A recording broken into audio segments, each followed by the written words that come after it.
जय श्री कृष्णा सभी भक्तों को। आप सभी प्रेम पूर्वक और हरि कृपा में होंगे, ऐसी सबके लिए शुभ मंगल कामनाएं। आप सभी कृष्णा डिवोशन चैनल के साथ जुड़कर भक्ति के रस में आगे बढ़ रहे हैं। भक्ति रस जो कि हमें प्रभु की ओर अग्रसर करता है। भगवान की कथा में नित्य लीन रहना, नित्य सत्संग श्रवण करना, यह श्रवण भक्ति के अंडर आता है। और श्रवण भक्ति एक ऐसी भक्ति है जिसके सुनने मात्र से ही हृदय पवित्र हो जाता है और भगवान हमारे हृदय में वास करते हैं। भगवान अनंत हैं और श्री हरि की कथा भी अनंत है। जितनी अधिक आप श्रवण करोगे उतनी ही अधिक आपको श्रवण करने को प्राप्त होगी। और भगवान अपने भक्तों की गाथा को कभी भी गौण नहीं रखते हैं, तो कहीं ना कहीं उजागर ज़रूर कर देते हैं। तो भगवान श्री कृष्ण की लीला कथा श्री कृष्ण चरित अमृतम का हम अमृत रसपान कर रहे हैं, जो कि उन्हीं के एक भक्त श्री हरिशरण उपाध्याय जी द्वारा लिखित है।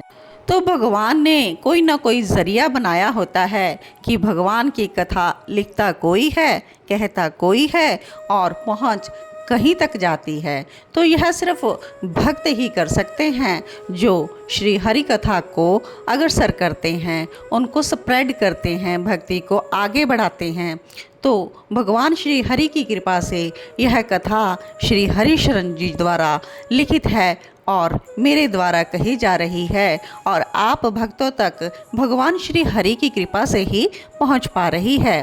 और जिन भक्तों तक यह कथा पहुंच रही है वो आगे अपना दायित्व निभाते हुए भगवान की कथा को और आगे शेयर करें, ताकि अन्य भक्तों तक भी यह कथा पहुंच सके। भगवान श्री कृष्ण की यह गाथा गाते हुए हमें लगभग 2 साल का समय हो चुका है। हमने भगवान श्री कृष्ण के जन्म से लेकर वृंदावन की लीलाओं से लेकर मथुरा गमन, कंस वध, द्वारकाधीश बनने तक की कथा हमने कही, और उसके आगे भी कथा कंटिन्यू है।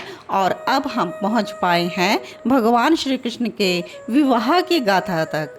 तो विवाह की कथा में सबसे प्रथम रुक्मिणी जी का नाम आ रहा है। भगवान की पत्नी रुक्मिणी जी से उनका विवाह कैसे हुआ, यह हम पिछले भाग से श्रवण कर रहे हैं।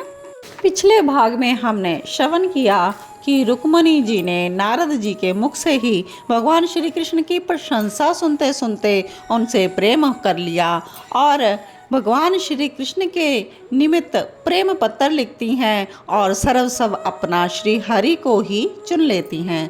तो यह रुक्मिणी जी का जो प्रेम पत्र लिखा गया था, किस प्रकार से भगवान श्री कृष्ण तक पहुंचता है, यह कथा आगे बढ़ाते हुए आइए आज हम भगवान श्री कृष्ण की कथा रुक्मिणी का प्रेम पत्र श्रवण कर रहे हैं। तो आइए प्रेम पूर्वक सभी श्रवण करें। श्री कृष्ण चरित अमृतम के लेखक श्री हरिशरण उपाध्याय जी यह कथा हमें उद्धव जी और विदुर जी के संवाद के अंतर्गत श्रवण करवा रहे हैं। तो यहाँ पर उद्धव जी और विदुर जी का संवाद आ रहा है। क्या कहते हैं उद्धव विदुर जी से कि तात श्री कृष्ण तो प्रेम के वश में है, ये बात आपसे ज़्यादा और कौन जानता है। ये ऐसे करुणा निधान है कि जो इन्हें जैसे भजता है ये भी उसे वैसे ही भजते हैं। माना अगर किसी ने मान लिया कि हे कृष्ण आप हमारे अपने हो, तो ये भी उसे तुरंत अपना बनाने के लिए आतुर हो उठते हैं। और अगर कोई कहता है आप हमारे सखा हो, तो ये मित्रता करने के लिए दौड़ पड़ते हैं। कोई इन्हें कहता है आप हमारे स्वामी हैं, तो ये स्वामी भी बन जाते हैं। कोई इन्हें अपना प्रियतम बनाना चाहे तो इन्हें क्या आपत्ति। हे विदुर जी, ये सबके अपने हैं, सबके अंदर बैठकर बस उसकी भावना के अनुसार उसे अपना बनाते रहते हैं, और कोई शत्रु माने तो ये उस भावना का भी आदर करते हैं। ओहो, क्या विलक्षण करना है इनकी। आगे बताते हैं कि विदर्भ राज्य जिसकी राजधानी कुंदनपुर उसके राजा भीष्मक और उन्हीं को सौभाग्य प्राप्त हुआ कि महालक्ष्मी जी उनके यहाँ पुत्री बनकर अवतरित हुई थी और उनके बड़े भाई रुक्मिणी ने श्री कृष्ण को अपनी बहन ना देने की बात कहकर रुक्मिणी को अपार दुख के सागर में डुबो दिया था। लेकिन उनकी भाभी यानी कि रुक्मिणी की पत्नी उन्होंने साथ दिया था रुक्मिणी का। तो यहाँ से नेक्स्ट भाग आगे कंटिन्यू हो रहा है रुक्मिणी जी का प्रेम पत्र। तो प्रेम पत्र लिखकर रुक्मिणी जी कहती हैं, भाभी मैं क्या करूं, आप बताओ ना, मुझे नहीं करना विवाह शिशुपाल के साथ, भले ही मैं अपने प्राणों को त्याग दूंगी। इतना कह रुक्मिणी बिलक उठी, नैनों से उनके अश्रु बह रहे थे और भाभी उनसे सोच विचार करके कहती हैं, रुक्मिणी दुखी मत हो, मैं कुछ विचार करती हूँ, मैं भी चाहती हूँ कि श्री कृष्ण ही आपके पति बने। रुक्मिणी तुम एक काम क्यों नहीं करती, जो यह पत्र तुम नित्य लिखकर बहा देती हो उन्हें द्वारकाधीश तक क्यों नहीं पहुंचाती। पर भाभी मेरा पत्र पढ़कर वे आएंगे, अवश्य आएंगे, वो सब जानते हैं तुम्हारे हृदय की दशा उनसे छुपी नहीं होगी।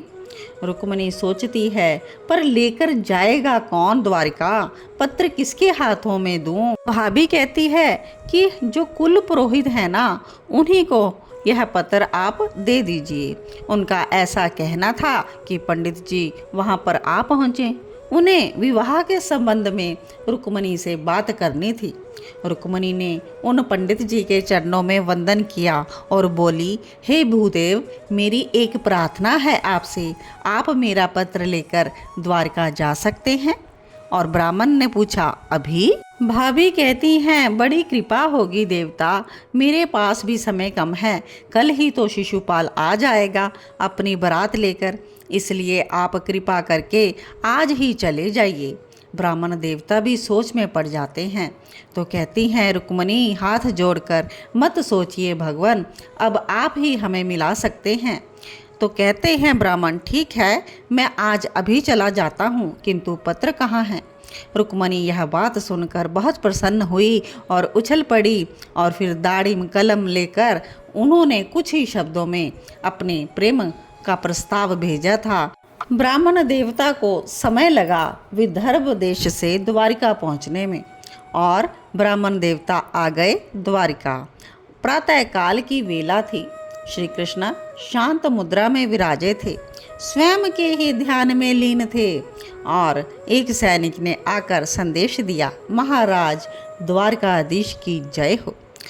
भगवान बोलते हैं, क्या बात है, क्या समाचार लाए हो। कोई ब्राह्मण पधारे हैं, आपसे कोई गुह्य चर्चा करना चाहते हैं। हमने मना किया किंतु नहीं मान रहे। श्री कृष्ण शांत बने रहे और कहते हैं, आने दीजिए।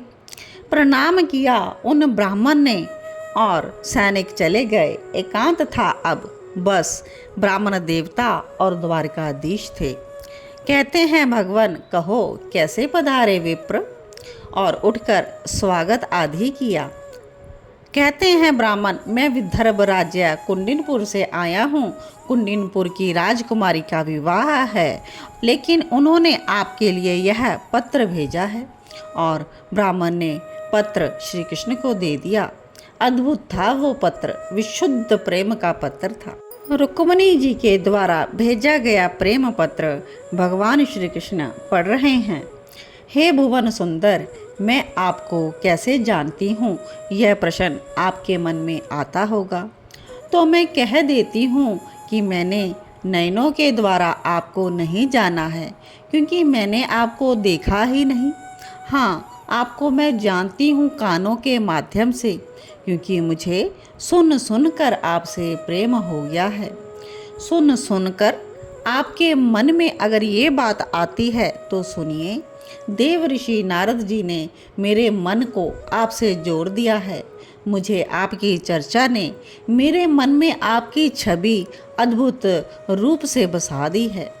सच कहूँ तो इन नयनों की शोभा ही हो। जिन नयनों ने आपको नहीं देखा वो नेत्र ही नहीं है।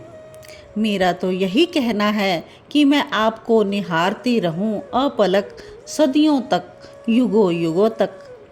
अच्छा सुनिए, आपको पता है मेरा मन अब आप पर ही अटक गया है।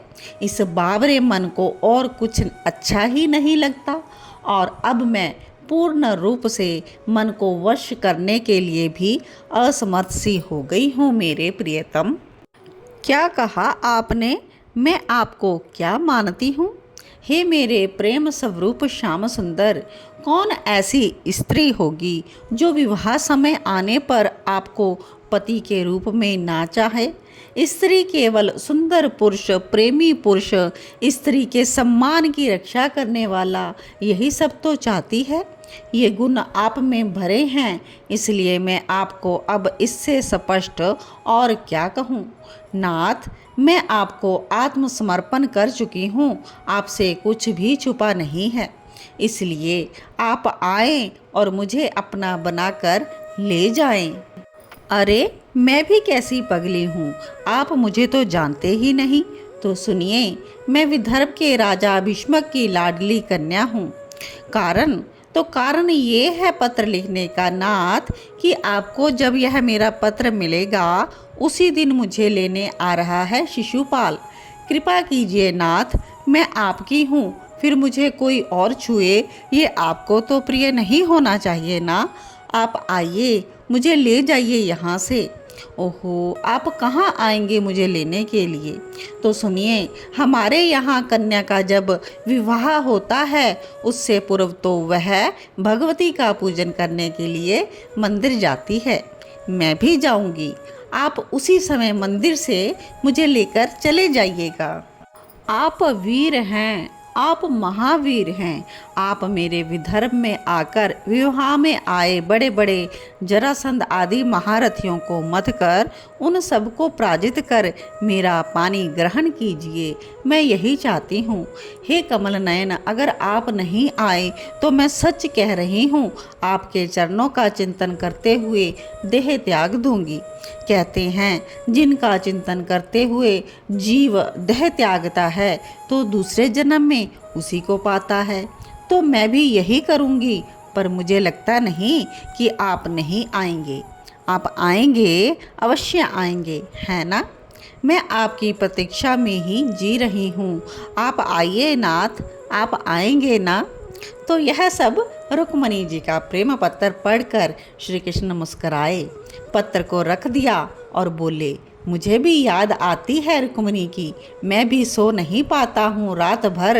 श्री कृष्ण ने यह ब्राह्मण देवता को संदेश दिया। लेकिन श्रवणकर्ता विदुर जी ने पूछा उद्धव जी से कि ये क्या कह रहे हैं द्वारकाधीश? तो सही तो कह रहे हैं। श्री कृष्ण का ये कहना है कि जो मुझे जिस तरह से भजता है मैं भी उसे उसी तरह से भजता हूँ। तो रुक्मणी जी प्रेम से भज रही हैं श्री कृष्ण को, तो श्री कृष्ण भी रुक्मणी जी के प्रेम को महसूस कर रहे हैं। वो भी तो सारी बात जान रहे हैं, क्योंकि भगवान श्री कृष्ण अंतर्यामी हैं, भगवान सबके हृदय में विराजमान हैं। तो आप सभी भक्तजन भी भगवान श्री कृष्ण को पल पल, दिन दिन, हर समय, दिन रात भगवान को भजते रहें और यह अपने मन में विश्वास रखें कि जिस प्रेम से आप नाथ को भजेंगे, नाथ भी आपको उसी प्रेम से स्वीकार करेंगे, उसी प्रेम को वो रिफ्लेक्ट करेंगे। तो इसी शब्दों के साथ आज के वीडियो को हम यहीं पर विश्राम देते हैं, लेकिन कृष्ण कथा कंटिन्यूड है। आप सभी नेक्स्ट वीडियो के लिए वेट कीजिए और भगवान श्री कृष्ण की नेक्स्ट कथा कि किस प्रकार से रुक्मणी जी का पानी ग्रहण भगवान करते हैं, पानी ग्रहण यानी किस प्रकार से रुक्मणी जी से उनका विवाह होता है और किस प्रकार से मंदिर में से भगवान श्री कृष्ण रुक्मणी जी को लेकर आते हैं। तो यह कथा हम आगे के भाग में श्रवण करेंगे। तब तक के लिए सभी को जय श्री कृष्ण, जय जय श्री राधे।